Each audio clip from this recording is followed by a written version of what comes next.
What is guardianship in the Supreme Court? That's when one adult person seeks to be the guardian of another adult person based on an incapacity. A person has the onset of dementia or Alzheimer, cannot make a decision for themselves. They have an infirmity, some kind of condition that causes this loved one to have, concerns about the well-being of that person. So the application is made. You have to allege a fact, a circumstance. On this day, this time, my father walked out of the home, concerns for his safety. He didn't have appreciation for where he was or what he was doing. That's a rather typical scenario. And based on that, this loved one, and it doesn't have to be a person of blood or marriage, but that person will make a petition, file it with the court. Based on the circumstances, this person needs a guardian person of their property to take care of their physical, emotional, financial. That happens in the Supreme Court. It's under the Article 81 of the Mental Hygiene Law. The word guardian really can be used in several different contexts across different areas of practice. There can be a guardian family court set. There can be a guardian ad litem surrogates. You can even have a guardian in the surrogates. Different contexts, different situations. But in this question, what is a guardianship in the Supreme Court? As I mentioned, one person is looking out for the welfare of another person to have a parental role. Now, there is no age limit. You can do this if a person is 30 or 90 years old. This area of practice tends to skew older because of the onset of dementia or Alzheimer's, diseases of the brain causing infirmity in the person. It tends to skew older, but it's not exclusively older, and the statute doesn't say it has to be an older person. When a person is in a hospital, the hospital will be a petitioner in a guardianship proceeding. Why do they do that? Well, in my experience, there are several reasons. One of which is there are no family members involved. Or there's family members that are in another state and are distant. There are family members that haven't visited, right? Just an absence of family members and the requisite condition, right, for the person. So if I'm a single person going into the hospital, well, hospital won't be a petitioner in a guardianship case against me or on my behalf, really, because I am fully competent. The legal word is I have full capacity. I'm able to have my own autonomy. So those two things coupled, right?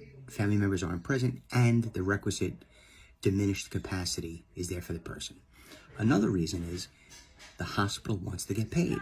So maybe they get appointed, or they seek to be the guardian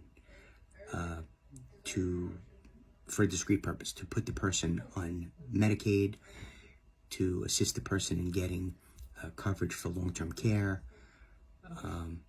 and or maybe they need assistance to get a safe discharge.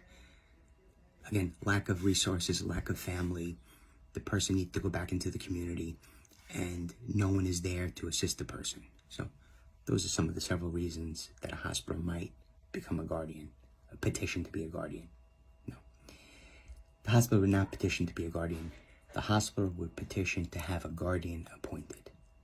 I spoke with a prospective client that's in the middle of a guardianship proceeding and acting as a pro se litigant. So a hospital filed a guardianship petition against this person's parent. And then the person that spoke with me has involved herself in the case as a pro se litigant. She would like to be the guardian of her parent, or even put forth the argument, my mother does not need a guardian. So that's her objective. Should you do it as a pro se litigant? Well, if you can articulate your position, if you can involve yourself in a calm, easygoing manner, yeah, I think you can be involved in a case alone, especially if you're not filing documents. However, if you'd like to file a cross petition, you probably should use the services of an attorney. And the exact question that was posed to me, among others, and I'll paraphrase, so I guess it won't be the exact question, is should I fight the guardianship now, or should I wait to see what the decision is and then file an appeal if I'm not pleased with the decision? So the analogy I thought of, the example, the metaphor, the thought was, is it easier someone shutting a door to stick your foot in the way and prevent the door from being shut, or is it easier to let the door slam shut and try to open it? You know,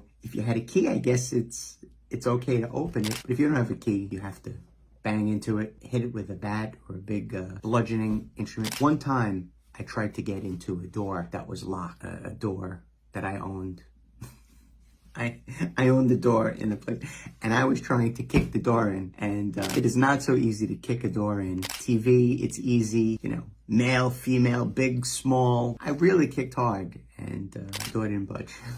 You know, have the need for this, please reach out. Frank, Bruno Law. If you have any more questions, please reach out.